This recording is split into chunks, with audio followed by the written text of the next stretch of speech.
Gonna double check. Hello. Guys, we're in for a great surprise. Hey, Ellie, we have our friend Julie Boerst, um, and who some of you might know. Some of you might have already subscribed to her channel from a little while back. Julie popped up spontaneously several months ago, right? You came up on the live stream to chat for a little bit. Right. Yeah. And you know what? I don't know exactly how your channel came to my attention. Algorithms brought me a gift, and it really is a gift because your channel is so beautiful. Thank and guys, our unexpected, hey Lee, hey Sonel, hi Lucy, our unexpected surprise, DeOna is back, and they are in the same room together. So this is like a gathering of course students in one spot, and I'm really excited to see how it unfolds. Today's going to be, I started my day off, my morning live stream talking about A Course in Miracles and reading a bit from it. And now I have you guys. Tonight we have the Rational Man, Ricky. I don't know if you guys are familiar with him. He is, I thought you might be connected with him on YouTube because I'm sure you have mutual friends. But Yeah, what last part? His last name is Ricky. And his first name, he doesn't go by his first name usually on his channel. It's the Rational Man Ricky. And Okay. he has a unique way. He's been up once before, a very unique way of tying in deep scholarly biblical work with A Course in Miracles and making those connections in ways that I wouldn't really see. Yeah, that's interesting. So I want to mention to the chat that I will be with the guest and we're going to talk. And let me ask what you guys like better. Do you like answering questions as we go? Or do you want to just talk and then pause and answer questions? You have a preference? Well, I enjoy answering them as we go because it's in the moment, as it's coming up in the moment. I feel okay. Sure. All right, guys. So that means let's go ahead and let loose if you have questions. We're going to talk all things A Course in Miracles, all things A Course in Miracles related, and answer any questions as they come. Julie, so I know I touched upon this once before, but how did you get introduced to the course and how long has it been? Oh, how long's it been? 15 years. So I got introduced to it because I had a spiritual experience, and right after it, I heard, I would say a voice, but it represented voices because it definitely felt multiple to me, but a multiple that was speaking in unison. And I did a long time ago call them my imaginary friends. I felt like, though, the truth of us was they didn't have a name and I didn't have a name. And I felt so at home not having a name that I never wanted to name them. I just wanted to listen to them. And so sometimes I would hear from them and write from that place, and I would get frustrated and think I've gone crazy and throw it away. And, I struggled with it a little bit. And then the course came into my life. And when I read the course, that's exactly what my friends had been telling me. So I was so happy to have this in a book form. And then I feel like becoming a student of the course helps me in my development, staying in contact with my friends, which you could just call the Holy Spirit, listening, letting them with me, with what I actually am, be in charge of everything. How easy has that been from the beginning to now, learning to listen and trust that voice? Some of my worst moments, I remember saying, this is like chewing glass. I know that well. I would say I'm an ego thought addict, right? So I'm an addict. I'm in recovery from ego thought. And so in addiction, you have the highest of the highs and the lowest of the lows. And people can get this when they have a spiritual experience too. They can go into the highest of the highs, but the ego's still there, and the lowest of the lows. And all of this is just cleansing out the attachment to the ups and downs of the ego and finding what's real, this peace and this joy we all share. And I think you do have to hit your bottom and figure out that's not what I want, and figure Just out like what we all are together is what I want. just like any other addiction. And DeOna brought that up, that all of us are addicts in one way or the other. All of us are addicted to our thinking. All of us are addicted to that narrator in the mind and the ego, just all the same. It's important that we mention, because I think we get so caught up on the battling the ego that we're supposed to. We mentioned this with DeOna. We're supposed to suit up and go to battle. That the ego is evil, or it's bad, or it's misleading us, and now it's just become, I liken it to Don Quixote's windmill, where we're tilting at something that we think is what we're supposed to fight, and that just perpetuates the ego. Right. Now the ego has a target. Yeah. So how have you been able to, and both of you go ahead and answer, relate to the ego in an easier fashion through your practice of a course? How about you go? Well, there's an immediate recognition of that's not me. An immediate recognition, and that recognition is often brought about with identifying how I'm feeling in the moment. The only right use of judgment is how you feel.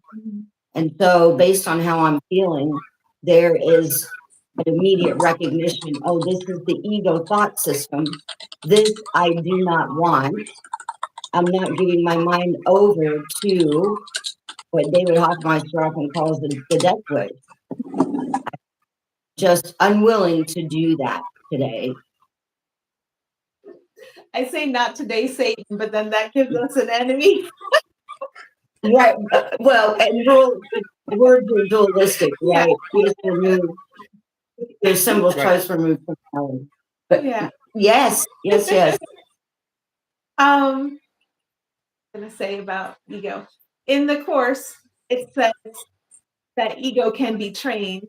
And that was always really interesting to me, because while I seem to be in time and space, here's a body, there's a personality. I'm going to be talking, I'm going to be doing. Something has to be done with this framework. And the whole purpose of this is to be a communication device for love, and to go through and out of that nightmare I made with all my brothers, not leaving anybody behind, brothers and sisters. And so what can happen with the ego? Jesus in the course says, I can manage the body and the ego. So as we practice the course, it's kind of like you get to F around and find out. You don't know, but you just practice. And as you go, you do find out, oh, this is what it's like to allow our brother Jesus, if you want to look at it that way, Yeshua, Holy Spirit, however you want to look at it, what we all are together. This is what it's like to allow the light to manage everything and to give me my stage instructions and to follow them. And I just wanted to say to the chat, hello chat. I can't see the words because the phone's so far away to get us both in the shot. But hello, and we love you. Yes, we love you. I love how the course says all we're ever asked to do is a little willingness to turn everything over to the Holy Spirit. We don't have to make this big leap. We don't have to, again, suit up and battle the ego. Just a little willingness to trust that there is a wisdom within us that is much larger, more loving, and is always right, versus that little voice that has been guiding us our entire lives, that has never brought us happiness, that has never steered us in the right direction. So can I trust that? And it gets easier and easier and easier through the years. we had the great opportunity. David Hoffmeister came up a couple weeks ago, and he talked about his ego. And I'm thinking, all right, David Hoffmeister, who's been practicing forever, is talking about his ego and his addiction still ongoing. That pretty much Yeah. lets us all off the hook a little bit, you know? Yeah. Uh, it's not we have our first question, by the way. Our friend Falcon says, when will the nastiness be abolished? So let's use that the nastiness of the world, the Mhm. political discord, the violence, the neighbor versus neighbor. Well, do you want me to go first? I think mine is short. Okay, So yeah, you go I would first. just say, I asked for a reason. That's good. This is good. Yep, yep. when I'm ready to put my big girl pants on, and I'm not always ready to do that, but when I'm ready to do that, I can say, I made the ego, and any I can say this. Anybody ready to put big girl or boy pants on can say this. I made the ego, and what I'm seeing is my projection, and it can be corrected at my request. And it is that simple. But in the meantime, we're just kind of practicing and learning how simple it can be. And that's it. Yeah. I was going to say the only responsibility that I have is for my state of mind.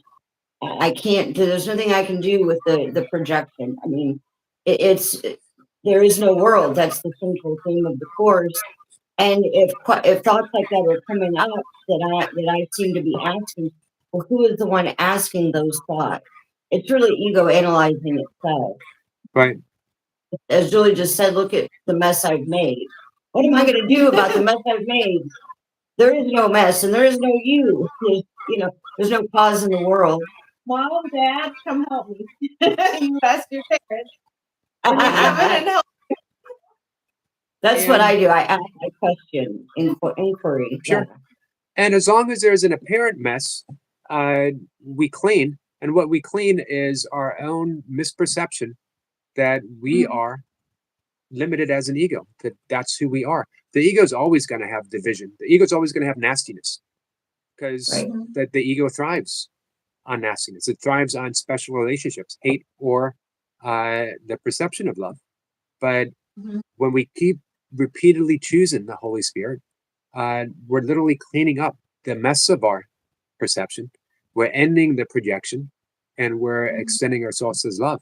So it really, I love the self-responsibility of a course. You know, Yeah. you might be called to go out and protest. You might be called to feed the homeless. Whatever spontaneously arises to action for you to take is going to be perfect as long as it's not the ego saying, I'm going to fix it. Yes. I'm going to go out and I'm going to make you think like I do. I'm going to do this. I'm going to do that. Instead, we just, as Julie, as you began with, we surrender to the Holy Spirit. What would you have me do? And I love that prayer. Yeah. What should I do today? Where should I go? Yeah. What should I say and to whom? And that sounds like the rules for decision. Yeah, exactly. Yeah. Yeah. And it's a beautiful way to go through the day. Yeah. Because I still get myself in a little bit of a mess. I still get embroiled in a little bit of the nastiness. Yeah. Because you see it, and if you see it, you want to react to it. Right. The eyes, the brain, the eyes. They're always going to see separation. That's what they do.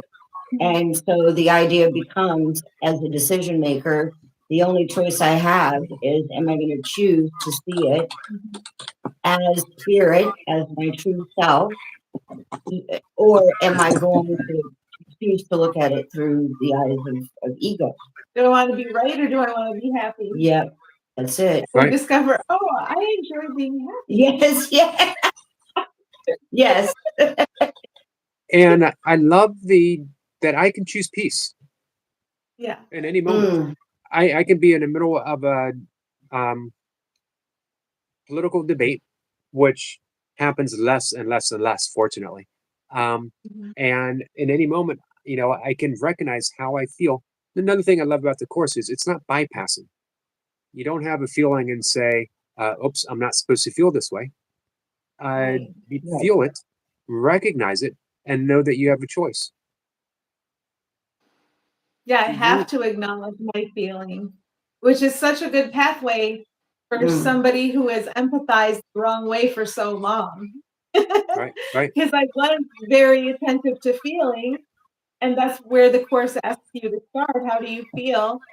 And so that doesn't get taken away from you, it just gets repurposed. Do you find that some people might view the course as bypassing, and how would you answer that? Okay.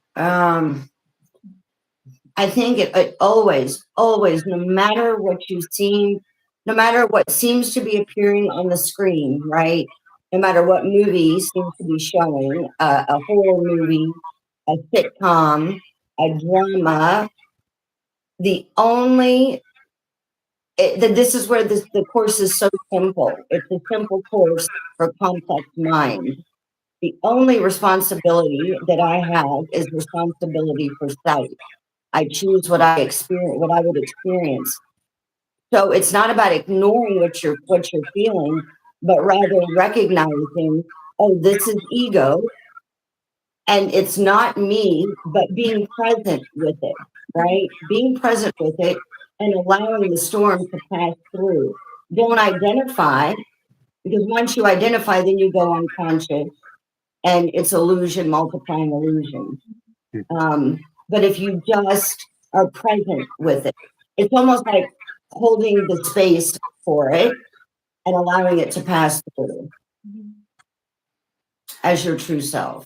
And if somebody says that the course is bypassing, it might be my lesson, because I might feel a little bit of resistance to that. So what I'm learning more and more is I don't have to convince anybody. I don't have to, there's no one to convince. Right. So if somebody says the course is bypassing, I can just say, okay. And there's no thumbs up on bypassing. There's no thumbs down on bypassing. It's So just like, don't bypass the bypassing, is what you're saying.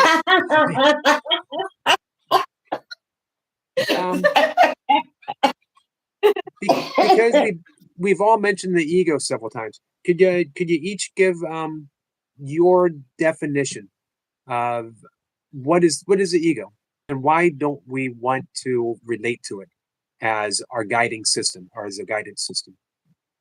I say the ego is who I am not, and I've associated it with my body, my personality, my past. And ego is who you are not. So when I look at you and you out there, if I'm focusing on analyzing, judging, interpreting in a thumbs up, thumbs down way, your body, your personality, the past I perceive for you, I'm just insane as usual, which I'm used to being on earth and time and space. That's kind of normal here.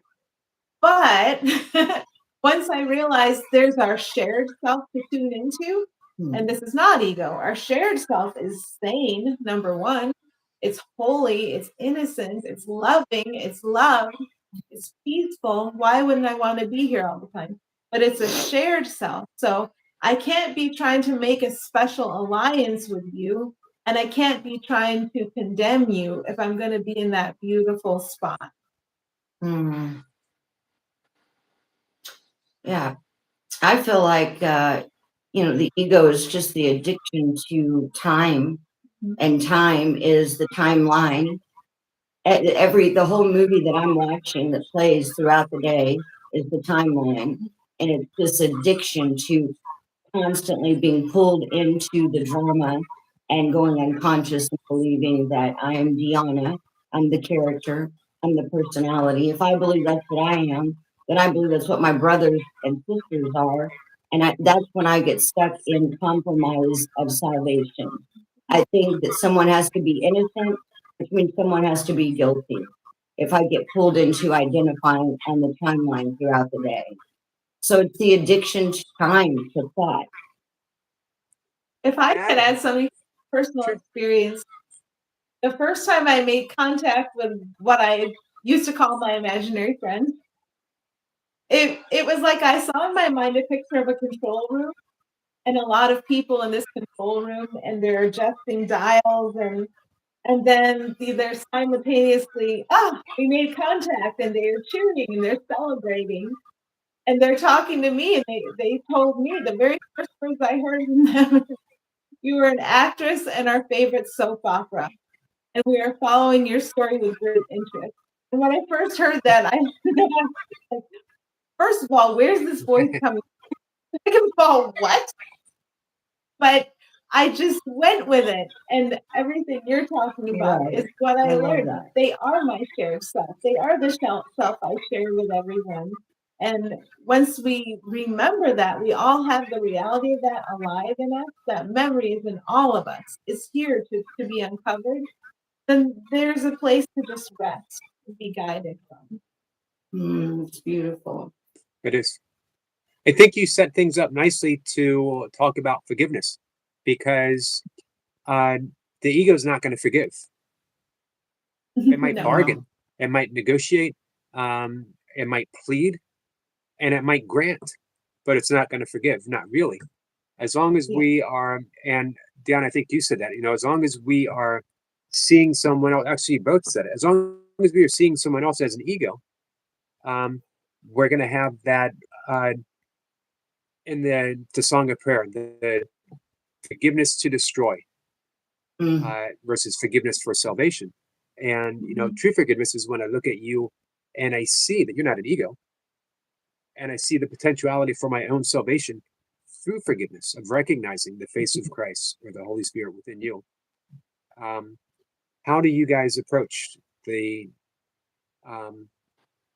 forgiveness? A description and through the day. How is this a potent force for you? Go? Yeah. So what I do is, the Holy Spirit knows that the mind is going to go back into unconsciousness and identification, thought identification. It's a matter of being able to come into the place of the holy instant, knowing what you are without thought, just that pure awareness, pure consciousness, holding that space and knowing that's what you are and that's what your brother and sister is. It's not the shenanigans that seem to be happening on the battlefield. It's just not. And what I tell myself throughout the day, when it looks like someone out there said something to me or did something to me, I tell myself I am willing to be willing to be willing to see this brother or this sister for their true self, which is not what they appear with these eyes. And then I just hold that space, even if I can only hold it for a few moments. That's all that's needed for the Holy Spirit to do its part. Because my part is so little. I just have to bring the projection back and allow whatever seems to be happening and not project, to bring the projection back. And just, even if I can just hold that space of what my brother and sister really is, not a mind, body, and kind of thing, but this pure, pure consciousness. If I can do that even for a moment and say, I'm willing to be willing to be willing to recognize that my brother and sister is. And willingness is a big thing in the course. It's not 365 lessons, but it's not as hard as it might appear to be. That little bit of willingness. Can I just see something different than I'm seeing now? Can I open to the experience that this is not reality, ultimately, that there is something bigger at play, that I can only see my interpretation of events and not the actuality of what's going on. I have my script. The other person or the event or the situation has their script. Yeah. And their scripts don't always mesh. So again, forgiveness becomes impossible on that egoic level. or at least for very long. But at that level that DeOna was talking about, it's really already accomplished. So the little bit of willingness is just saying, I know it's already there. I just want to see it. Yeah. I had an experience the way to go get DeOna today. I was on there were 2 lanes of traffic going the same way, my way. And I moved over to let a car merge. And then right behind me, this really big, loud, black and teal truck roomed right up behind me. And it felt like he wants to go. But I couldn't really get back over into the other lane yet. So I had a few moments of this big truck behind me. He wants to go. And then I finally got over and he passed. And so the thoughts, and if you think of how a 3-year-old would see that, a 3-year-old wouldn't blame anybody, right? There would just be the color and the roofing and the and just what's going on. There'd be no interpretation. Yeah. So I get back over in the other lane, and the first thing that comes up is the temptation. Here's my temptation. Obnoxious. I want to call that guy and that vehicle obnoxious. Because you can do this with things too. You can have it's something against the thing and think the car looks aggressive or the truck looks aggressive, right? So I'm thinking, obnoxious. So I have to set it down and look through what isn't here. All the time and space paraphernalia designed to fool me into what is here, the simplicity of our soul. And it took me a while. I was rolling down the road, and then I remembered this is a day of stillness and of peace. Mm. And I got to my exit. And just as I exited out onto the road, turns out going the different way from the other guy who had exited. I saw him going his way, and then I'm going my way. And I saw him, and I heard in my mind, don't leave your brother without blessing him. Mm. And so I just tuned into what's real about that vehicle, what's real about that person. Stillness, peace. This is my setting. I don't have to fight against anything. I have to acknowledge the truth of what is here while not being fooled by a surface, no matter how tempting it is. All right. And he's her savior. Right. Because that angst is already in us because of the original sin, believing that we destroyed heaven, that we're separate from our creator. So that's already in us. The ego put time and space out there to have something to project that guilt onto. So that guilt could be out here and we're innocent. And this makes me happy. Not getting what I want, not having everybody be gentle in traffic, oh, that's great. But this makes me happy. Finally remembering home, finally actually heading toward home and not misperceiving anyone or anything anymore. Like, we're done. Let's leave the addiction behind. It's a nice point that you made that, the preference would be perfect traffic and courteous drivers.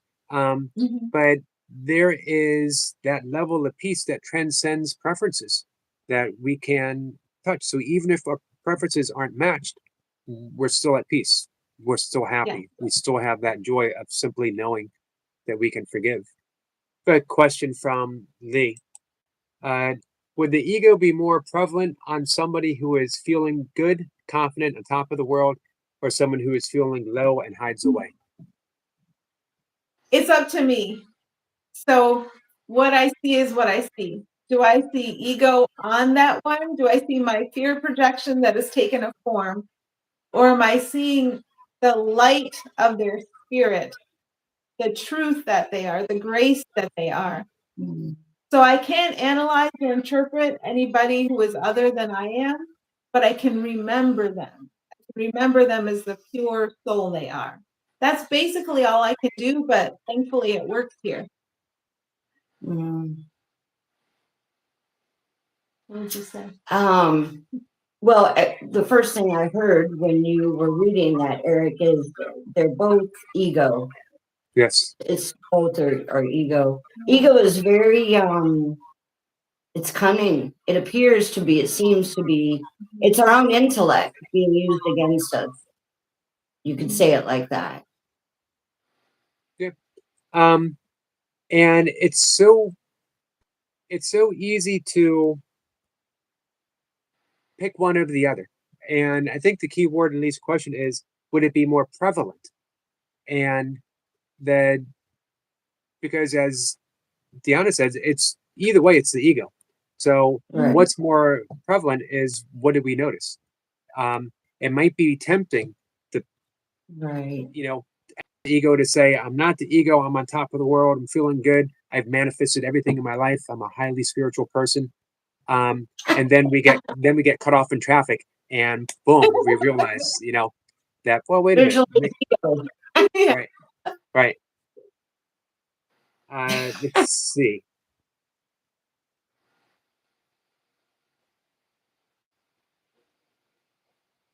Our friend Percolated Fish says, not a question, but a great point. Another word I can recognize, ego, is not judgment, not judge it, and leave it where it sits. The trick is not to take anything personally. Yeah. Yeah, that's beautiful. Have you found the course to be a great standalone, or do you have adjunctant practices that you like that aren't different from the course, but maybe help you be more receptive to the course? Like DeOna and I talked about meditation the other day. What about you, Joel? Do you have any other practices that tie in? Yeah, meditation mainly as the course directs it. But I guess I think more of my background. I did read a lot of non-dualism in my past, and I did do the work of Byron Katie for several years, which really prepared me for paying attention to my feelings and my thoughts. So I guess I'm looking in terms of the groundwork that was laid in my life for what came next. And that's true of everybody. I can see that so clearly now. Whatever we were interested in, whatever we experience, it just lines us up for what's going to help us next. Have you read Maria Filippi's new book that combines the work and the course? That's It's really a cool. wonderful book. I'll send you the link Okay, on thanks. Messenger. Could I you? read Live Your Happy. Live Your Happy, right? Didn't she Yeah, write Live Your? Yeah, she I wrote read that one. Live Your Happy, and then the new one has a similar title. I actually have it in the next room. I haven't read it yet. Okay. And what I'd love to hear more about the work. I mentioned the 4 questions quite a bit. Could you dive into that a Mhm. little bit and share some? Because I think everyone's going to love that. So when you're doing the work, you first notice, okay, I don't feel good. And then attach this feeling, there are thoughts. You start writing out your story. This is why I don't feel good. That guy got too close to me. When people get too close to me, I don't feel good. Like in traffic this morning, right? So then I would take one sentence out of my story, and it would be, that guy got too close to me. And sentence by sentence, you take everything you believe is true and you put it up against the practice of inquiry. And so you say, is it true? Well, yes, he was too close to me. Is it absolutely true? Like in every way, according to everyone in every circumstance? No, it's not. It's not absolutely true. How do you feel when you believe the thought that he was too close to you? I feel agitated. I feel anxious. How do you react? I start believing that maybe I'm a bad driver and I'm too slow and not very skilled and I'm in everybody's way. What do you say to other people? What do you do when you believe that? I become a little bit afraid, I become anxious about my driving. Who would you be without that thought? Oh no, is that too? I'm a little fuzzy because I haven't done it in a while, so forgive me if I get it out of order, but who would you be without that thought? If I drop the thought, that guy is too close to me. Who would I be without that thought? And that just introduced me to this moment, totally past ego. Like I would be at peace, and you just, with every thought you have that doesn't feel good, you ask this question. And then another part of the work is the turnaround. So is the opposite of this as true or truer? That guy wasn't close enough to me. Maybe. And she had you find 3 reasons why this is true. Like maybe my depth perception was off. I don't know. Maybe I was too close to that guy, meaning I was going too slow. And I'm not doing a very good job of telling you about the turnaround. But if you watch Byron Katie do this with somebody, you'll get it. You'll get it Right. why it's helpful to go into the turnaround and to look at it from another angle. Well, I think you did really good. It's like inquiry, what you're Yeah. sharing. Right. Even if you forgot a little bit of, you're illustrating, Yeah. right? To question the thoughts. Because we're I not think- the thought. Not the thoughts. I think if you just remembered that last one sometimes, who would I be in the absence of the thought? Yeah. If I'm irritated, who would I be in the absence of this irritating thought? Yes. And then just sit in that space that offers. Mhm. I love the 4 questions, and it does, I think, work very well with the course It's because great if you're very attached to the story. If you don't want to let your story go, the work lets you tell your whole story and get it out. It's called Right. the Judge Your Neighbor worksheet, and you can just tell your whole story. Our friend Cece, it's an interesting question. Can you believe in a God without ego? Can you believe in a God? Without I any- can believe in an asshole God, who's not God. Oh, but without an ego. Okay. I don't need belief, but I'm still using ego. So belief is still a tool that can be used on my behalf and the behalf of others. God doesn't need us to believe. We're just home with God right now, and we think we left. Nice. What I would just, what comes to mind is 2 words, quite simply. God is, Mhm. and we cease to speak. Mhm. God is. if we went with that last inquiry from the work, in the absence of the thought of God, what do we have? Sit with that, and you know everything you need to know about God. Yeah. That's right. I always found it interesting that the Tao Te Ching begins with the Tao that can be told is not the true Tao, and then there's Yes. 81 chapters telling us about the Tao that follows. Yeah. Um, Yeah. Silence That's says, Yeah. "What is this about? I am so confused." Well, let's sum up the Course of Miracles because we dove right in. What is the Course of Miracles? Nothing real can Yeah. be threatened and nothing unreal exists. Yeah. Herein lies the peace of God. Nothing real can be threatened. Nothing unreal exists. Herein lies the peace of God.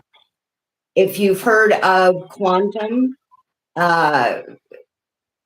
this Einstein said that this is an optical illusion from a distance. I mean, the physical reality is not what it seems to be. We believed in a Santa Claus for so many years, and then we found out Santa didn't exist. What you believe to be what you are is, in fact, not true. And A Course in Miracles is coming in to show us what is really going on here. What are we really here, and why? Why are we here? What is consciousness? Yeah, that's kind of what came through just now. I say A Course in Miracles is one pathway, and all the paths end up in the same spot. Inevitably, time and space disappears, and we return to what we actually are together. And what we actually are together is so powerful, beautiful, and loving. And how we choose to walk through and out of our nightmare together, it can look like any different path.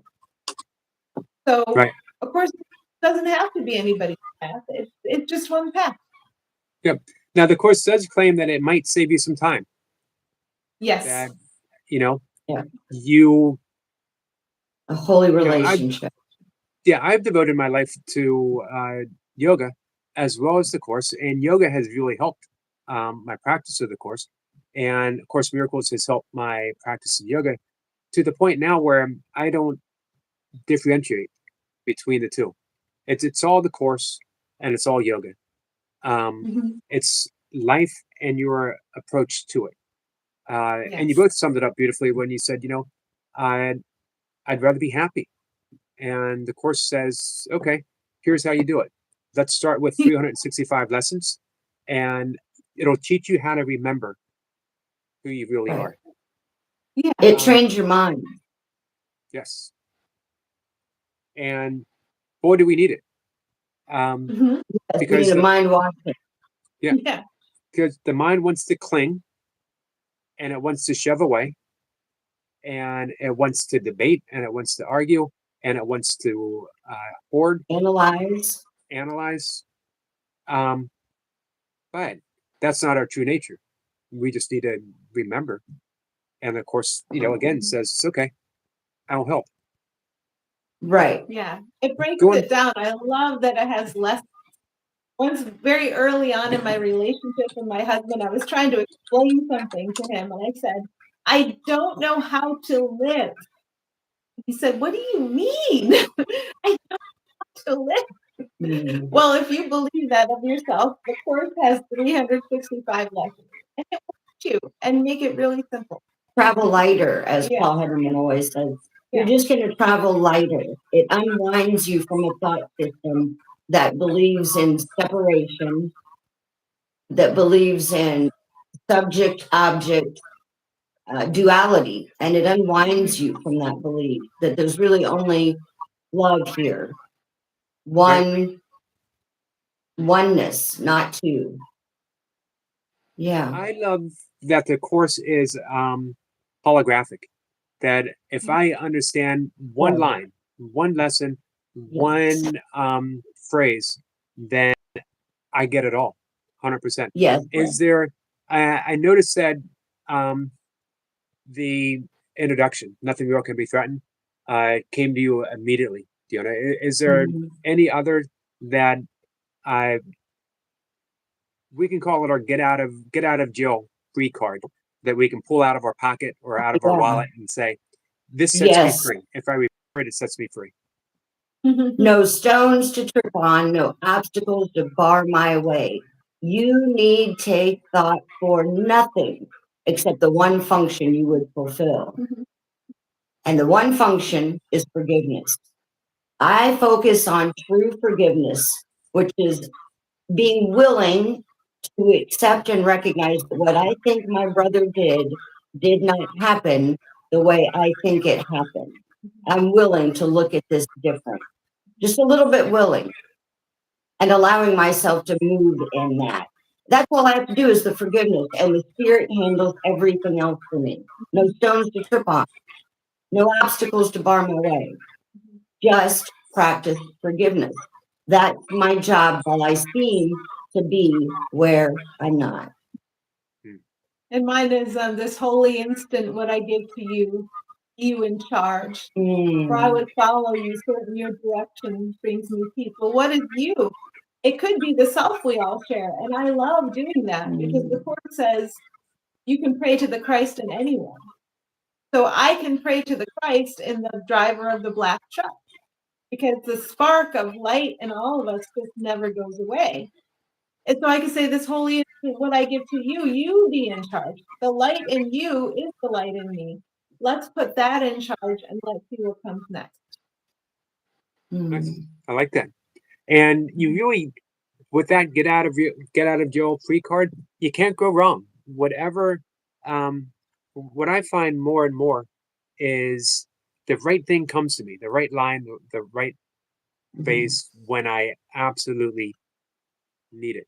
I was telling someone yesterday and the day before, I've been having imaginary conversations with Ken Wapnick in my head as I'm walking, and I'm dwelling on problems and issues, things that are occurring in my life, and I find myself asking why,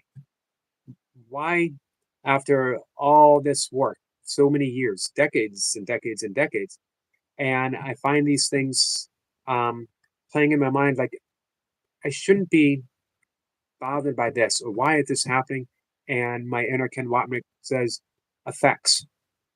It's effects. And you're worrying about effects. And the effect might change, but it'll still be an effect. They'll still be there. You want to go to the cause, address the cause, and don't worry about the effects, because this is a world of effects.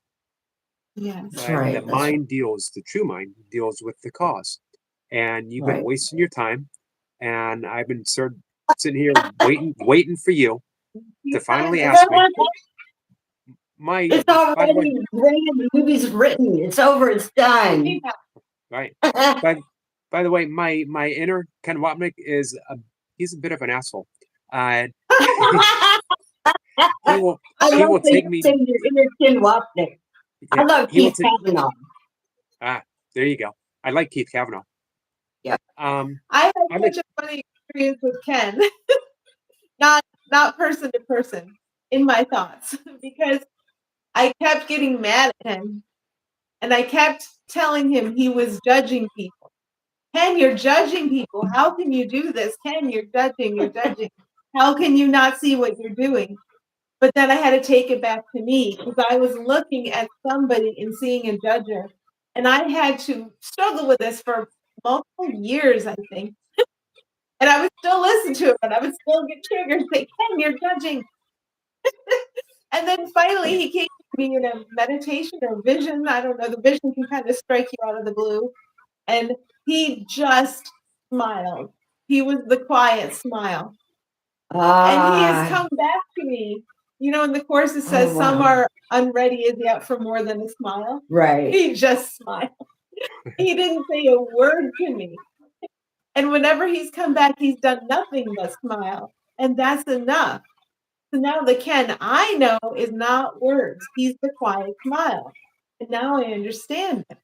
Wow. And Yeah. didn't he always say, I often heard him say, forgiveness is still quiet. It quietly does nothing. Yeah. It merely looks, waits, and judges not. Yeah. Yes. Because there's nothing to judge. Mhm. And so he's smiling. I love that, really. Oh my God. Hey, this is a question that was asked yesterday. Are you guys friends with Elizabeth Gear, Beth Gear? I think I'm subscribed to her. Yeah, me too. I feel like I see her on YouTube from time to time, not often, but just once in a while. She was up yesterday. She's close friends with John Mundy, who's a great course teacher and one of the earliest course teachers. But our friend Squirrel Sniper asked her yesterday the books about the course that have been most helpful to her. Do you guys have books of the course? You know, outside of the pamphlets that you found have been most helpful in either introducing you to the course or helping you get a better understanding of the course, or you know, giving you details that maybe you missed? What do you think? I honestly, I don't have, I got nothing. Nothing? It was always just the course. Yeah. Although I was introduced to metaphysics, as I shared the other day, Eric, early on. And Right. so I had a basic understanding of metaphysics. And I'm sure that probably helped coming into A Course in Miracles. But I feel, you know, there was a guidance to teachers that the purity of the message comes through. So the teachers that I've listened to have really helped in terms of helping me understand the course. And there's been two specifically, and it's David Hoffmeister and Keith Kavanaugh. Right. I haven't read a lot of books about the course. There's an exception. I have recently I got Journey Beyond Words by Brent Haskell. And it's messages he received, I think, while going through the workbook. And so I've been reading that on my channel. I have a playlist with Journey Beyond Words, and it really resonates with everything I receive. Really resonates. So I feel like it's just another layer that penetrates and that helps me. Yeah. I love doing this. I love going onto YouTube and searching ACIM or Course in Miracles, and then using the filter to see Yes. who's posted the last hour. And then you can find somebody who's making their very first video about A Course in Miracles. Oh, well. Those are my favorite teachers. Oh, wow. Nice. I I like just that. listen and talk, and I feel like the part of the course is everyone's your teacher, everyone's your student, everyone's your therapist, everyone's your patient. So I love those teachers too. One of the beautiful things that Elizabeth said yesterday, she talked about A Course in Love. Because there's a little bit of controversy. Is it a sequel to A Course in Miracles? And is a sequel needed to A Course in Miracles? And she claims that it's a continuation to take us from the logic, the head, in which the Course addresses the mind, to the heart. I have The Course in Love back there. I go through it. I've never read it, but I go through it every so often. And it is a loving book, but I don't feel that the Course leads you away from the heart. That when you understand the mind, you know the heart. Yeah. But when she asked her guide, is it a sequel? And her guide said, yes, but so is every other book ever written. And our own life. We're the continuation of the Course.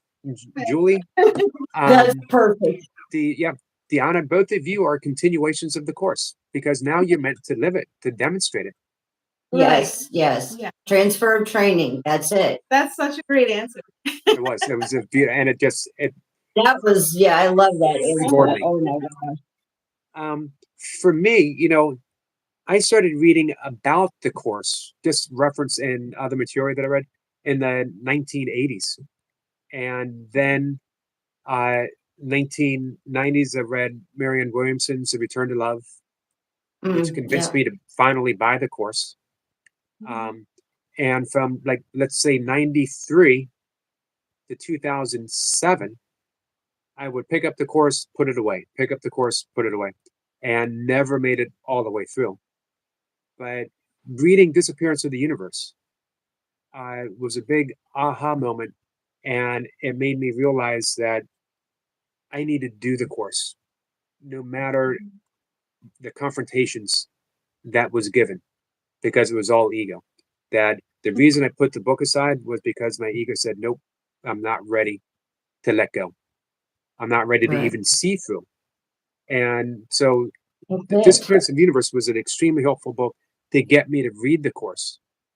But once you're in the Course, like you guys said, then you might read other books because you enjoy them, because they're inspiring, but the Course will take you all the way if you give yourself to it. Exactly. Yeah, I think so.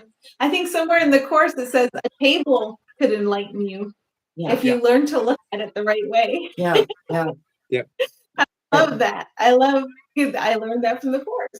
That just teaches you such deep and beautiful things. What is it about judgment? The Course says, this is a dream of judgment. Therefore, do not judge and you will awaken. Or how does that line go? I don't remember. This is a dream of judgment. Judge not and you will awaken. Makes Something sense like to that. me. Yep. Julie, that's actually one of my all-time favorite lines because it's such a Zen line about if you look at a table properly, you'll Reminds awaken. me of a Yeah. Right, exactly. And we're given all through the day, we're given tables and we're given cars, we're given people. All we have to do is learn how to look at them the right way. Right. It's just that. Yeah, what comes through to you to help you in that moment to see rightly. And I think that's what I love about the Course the most is it gave me the opportunity to look. Mm-hmm. Is it North America? Oh my gosh, I was like, I don't know what. This map here on the wall. Oh, did someone ask? Italy, our country, okay. Wow. The world that we're letting go of. Hey, while we're talking about books. Mhm. Do you mind plugging your book just a little bit, Joey? Probably not going to be a plug. What I discovered, I got the prompt to take my earliest messages and to make them into a book. And so I just kept following that prompt. So I did it. I organized them into chapters. I named each chapter. I think I was given like a little introduction for the chapters. And as soon as I put it out there, I just didn't care about it. I had no interest in it. I just couldn't be bothered. I did not care about that book. And I still don't care. And so I'm not good at promoting it. I would say that the reason for my putting together that book was I needed to review the very first messages I was given to go deeper in my learning. And that experience made me do it. And I enjoyed it. And now it's over. And if somebody wants to read it, it's on my website. I wanted to make sure that you didn't have to like go to Amazon and, you know, have to pay to get it on your Kindle. It's on my website somewhere. It says books or something. There. What is it called, Julie? Love's Beginning. Oh, wow, honey, that's amazing. Wow. It's funny. You really don't like to plug your book. DeOna didn't even know that you wrote a book. I'm not interested in it. I don't care. Wow. I'm going to take a moment though and plug your channel because it's an absolutely beautiful YouTube channel. I hope Thanks. everyone who has any, even if you don't have questions about the course, but you want to experience it on a very deep level, because you offer anywhere from 5 minutes to 20 minutes plus. Really, it's a guided course meditation that takes you to a very loving place. Beautiful scenery, beautifully narrated. I absolutely love everything you do. So I hope you guys visit. We have another question, by the way. Lee says, "Does a course allow you to embark and still make errors and sins?" Oh, gosh. Did you say still make errors? Errors and sin. Does the Oh, course allow you to embark? okay. Yes, every day. You know, every time I feel not good, which is frequently throughout the day, the course says even the tiniest sigh, and I just caught myself in a sigh this morning. And I heard it. And I thought, what am I thinking? I was kind of rushing to get ready for my day, and then I had to stop and reorient. So that's the day. I always say that's what a day is for. And as for sin, there is no sin, but we believe there is. That's why we made time and space to play act that there could be sin. So when I don't feel good, it's a signal that in that moment, I truly believe sin is real. And I got to reorient. So it's just over and over and over again. Yeah, it's like it's like you recognize, oh, wait a minute, I believe I'm this body in time and space, and I'm responsible to be doing this thing, whatever, and I gotta really get it done, and they're waiting on me. It's endless, right? It's on and on and on. And for me, it's just a matter of recognizing how I feel in that moment and then choosing again. Yeah. Choose once again. And I it's think really, there's a part. Yeah, go ahead, Eric. no, go ahead. Well, there's a part in the course where it says every hour or every minute, every hour, every day, every month, every year, you're either choosing the crucifixion or the resurrection. Right. And it's that's really the forgiveness. and it's really a joyful path. It's not beating ourselves up. DeOna, you and I talked about this the other day. You know, before A Course in Miracles, chop wood, carry water. After A Course in Miracles, chop wood, carry water.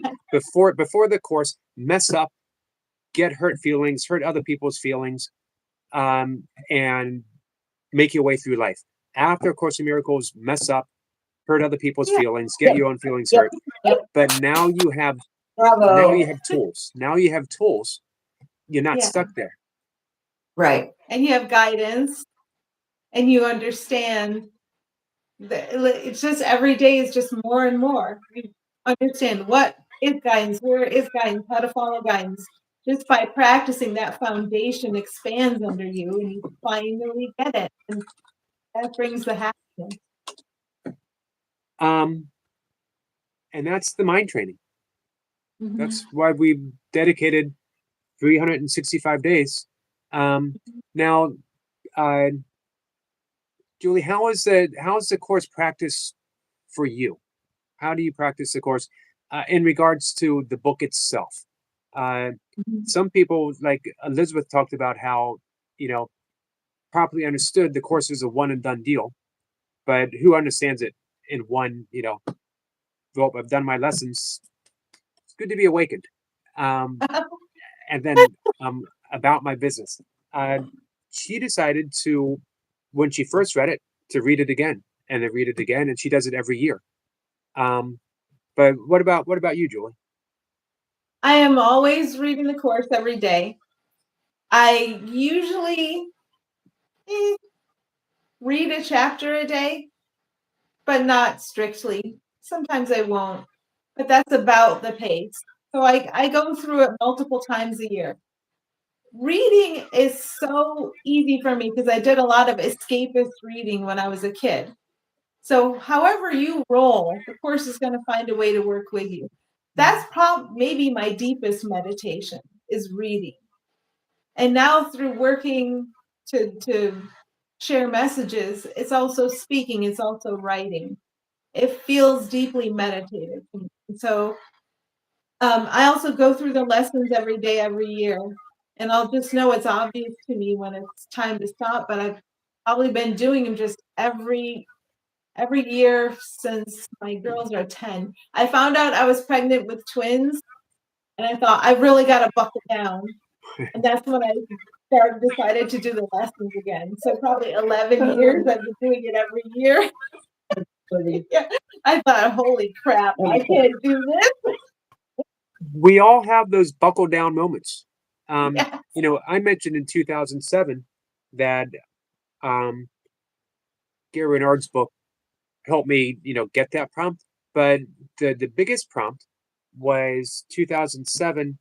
Uh, my wife asked for a divorce, and then she got deployed to Iraq and asked me to stay and take care of my then 13-year-old stepdaughter.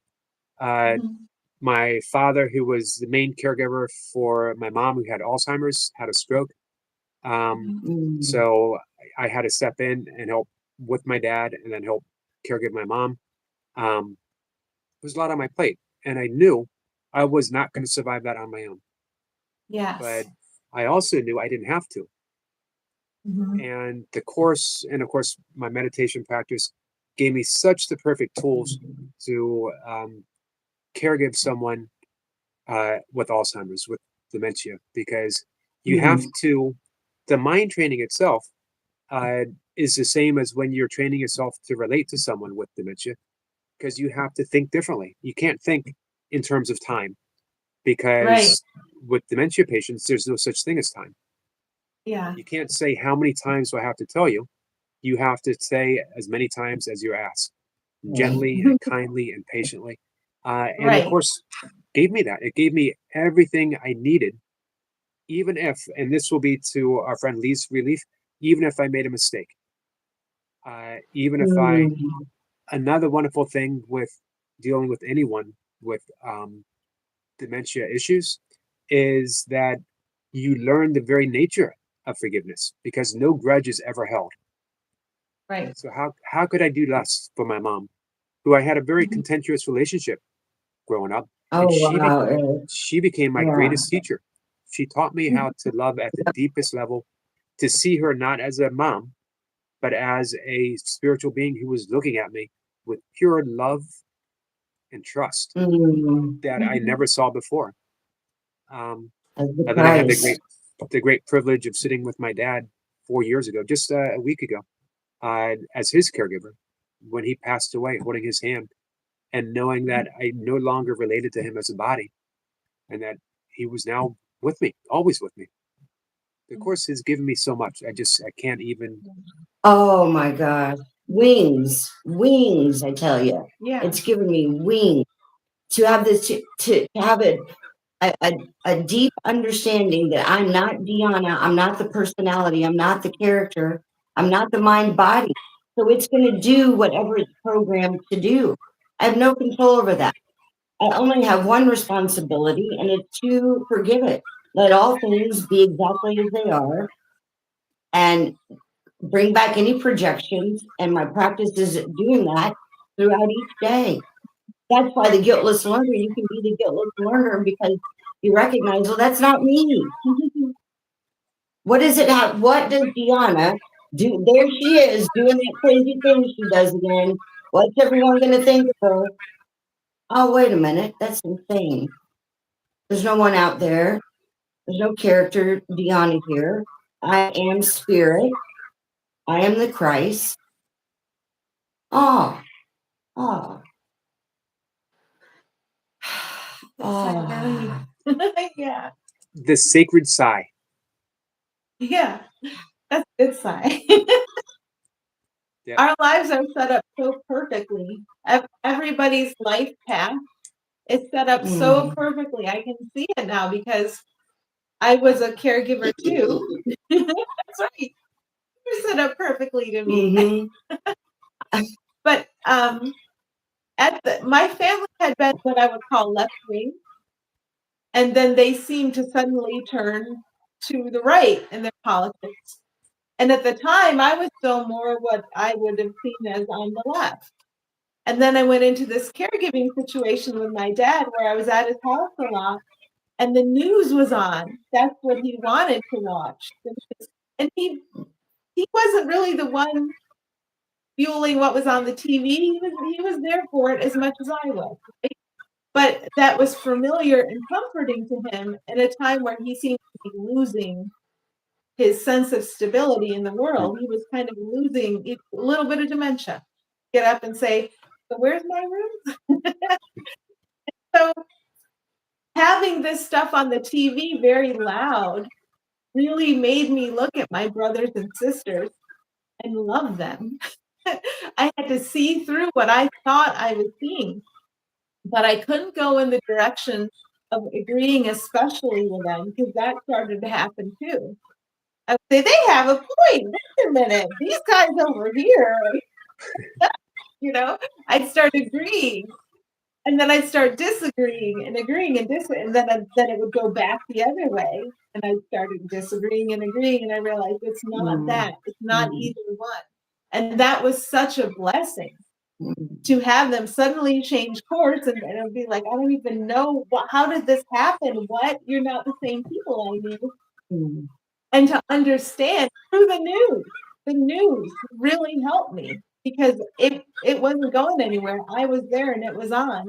So I had to learn how to look at it. Yeah. The script is perfectly written for each one of us to remember. As much as we don't like it sometimes. That's right. And then I say, who's the one saying they don't like it, right? Yeah. Right. It's the ego. So we're going to wrap things up with one more question. Lee asked me this, but I want to give it to both of you as well as me. Lee said to me, how did you differ as a person, Yogi, before the course?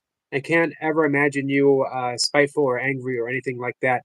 I've always been a fairly easygoing person. Always. But, as we talked about with DeOna, I was also a drunk for 10 years, and that goes everything that a drunk can be. A drunk is everything. A drunk can be spiteful, angry. Generally, I was a good-natured drunk, but not always. I was deeply unhappy before the course. I was not. I wasn't so much angry or bitter. I just did not like myself at all. I was insecure. I was small-minded because I believed myself to be small, and I didn't find myself deserving. The course gave me an alternative, and not only painted a picture, but invited me in to see who I truly was. And the only way I could do that was to see who other people truly were. So that means my relationships with everything and everyone just blossomed in this sense of loving recognition, Yeah. and allowed me to make all the mistakes in the world, but not um, be tied to them in any ultimate sense. So, same question for you Mm, guys. How do you differ now as a person mm, than before the course? That's really interesting. Do you have an answer? I do. I was thinking about this the other day, and when it actually started. So I was in the co-living spiritual community with David Hoffmeister and some others for a year. And when I left there, that's when this intense fear came up. So I hadn't had it before. It happened as soon as I left there. And it was like dark night of the soul. It was the first time that I was, I could see looking back that I was really beginning to wake up. And then it was like just a deepening, because it looks like in time there is a person waking up to their true self. It looks like there's this evolution, this healing of the mind in time. But in reality, it's not happening. Nothing's happening. Uh, but it just there's this sense that there's a deepening. There's a deepening in recognition of what I am and a conviction. There's even somewhere in the course, I think it's in one of the lessons where it says you will you will be you will remember and then you'll go back and retreat. And then you'll come back and you'll remember more. I'm paraphrasing. You'll remember more and then you'll go back and retreat. And you'll come back and you'll remember even more. This kind of a gradual waking up, like it's many awakenings on the path of liberation. Say it like that. Mhm. Liberation meaning that you recognize the seeker and the sought are one. That the seeker is the sought, Mhm. not two. Right. Sometime in the future, I'd love to hear more about your experiences with David Hoffmeister. I will love to share that for sure. Yeah. Great. So, Julie, how about you? I don't know. I think pretty much the same. I don't know how to analyze the person, and I have trouble remembering. So Good. Yeah. It's the true self. maybe I ask my family, but I just know I feel like all I've ever wanted to do is to be helpful and not harm. And I feel like I'm Mm, finally touching that and understanding that. And I feel so relieved about that. mm, I don't think it answers your question. No, I That's think head it on. does. Um, it does show. A lot of times we think of people who pick up the course um, are coming from addiction or Mhm. coming from a place of anger, and they need mm, that life preserver thrown to them to help drag themselves out of it, and it works Mhm. beautifully that way. But sometimes it's just the right thing for the right person. That there's no big dramatic, uh, need for it. Uh, that, in my opinion, for what it's worth, that I think of you, Julie, as someone who probably had course-like training, um, and we could say another lifetime. I mean, we know in the absence of time, it's just the dream of reincarnation or the dream of life. But um, I think that you've come already with that bit of knowledge, so that you didn't need the suffering, uh, and now you're here just to extend the happiness that maybe you've I suffered enough in found another life. there was a big dramatic reason. When I had my first child, I just knew instantly, like, not that something is very wrong in me, not in him. I loved him. I just wanted to do everything for him. But because I wanted so much to do everything for him, I knew something was fundamentally awry in my mind. Even with all this reading I'd already done, that non-duality stuff is behind me. I just read that stuff without knowing why for years. But at that moment, when I had this baby, I thought, you gotta, it was a buckle down moment. And that did feel dramatic.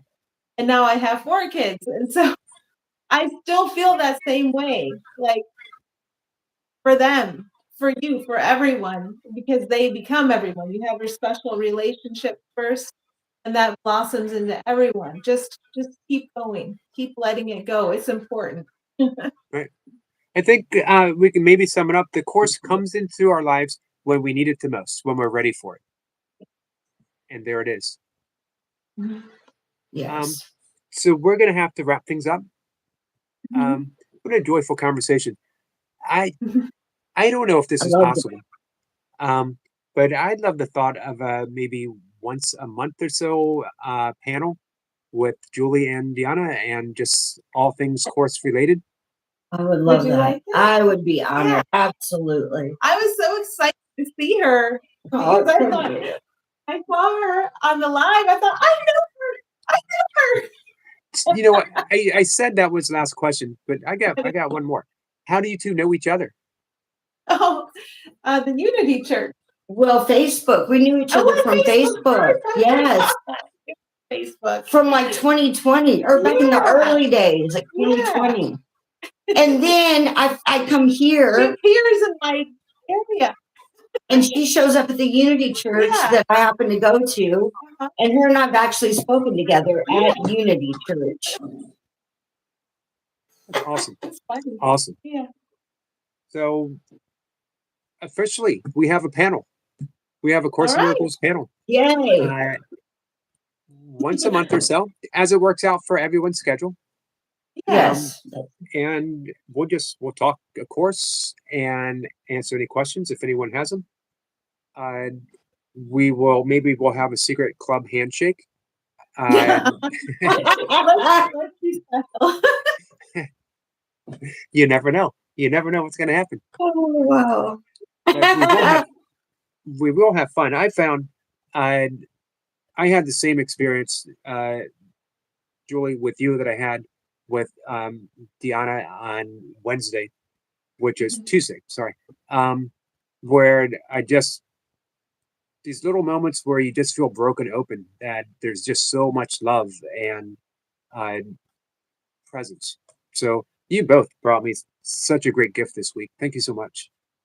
Happy to be here with you. Thank you for having this spot. I was thinking of it this morning and thinking of this is like your channel is like the little garden in the course. You go back and be that little garden. Isn't it like that? Well, thank you. One of the ways that I practice the course is actually doing live streams, because every day something's going to happen. A button's going to be pushed. An opportunity is going to be presented where, as you know, we all said earlier, I get to forgive and I get to forgive and I get to forgive. So sometimes, live streaming can get a little messy, but it's a little, micro slice of the macro. It's a little, I find as I can extend love here, I can extend love in the world. As I extend love in the world, I can extend love here. So it's all good. But today in this live stream, only the best of the best showed up to show for you guys. Thank you, everybody. Sorry we couldn't hear your words, but thank you for being here. All right, so guys, I'll reach out and I'll send you both the link for this if you want to watch it or post it, and that way you can. I think in a day you can read the comments that people had. Okay. Oh, beautiful. And guys, make sure that you subscribe to Julie. Again, just a beautiful channel. And any more thoughts on expanding your channel? I've been working on it. Yes. That I am. Yay. Absolutely. I think you have something very unique that you can offer. I think you have a one-stop Course in Miracles 12-step true forgiveness channel that is going to prove to be so helpful. And one of the important things that Elizabeth Gear said to me yesterday, if only one person shows up at your live stream, that's the person that needed to be there. Whether they realize that they were supposed to be there or not, it doesn't matter. What matters is that you realize that they were supposed to be there and you proceed from there. And I have no doubt that the right people are going to show up for you, DeOna, and you're going to be this catalyst in their life. Oh, Eric, thank you so much.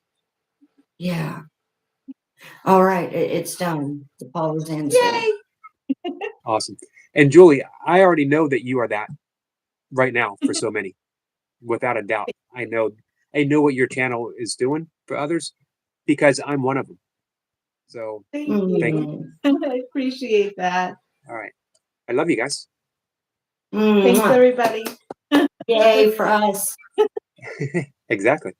All right, guys. Thank you. I'll be back live 5:25 tonight with the Rational Man Ricky. Like I said, we're going Old Testament. So if anyone wants to come by and ask him some questions, he's such an engaging speaker.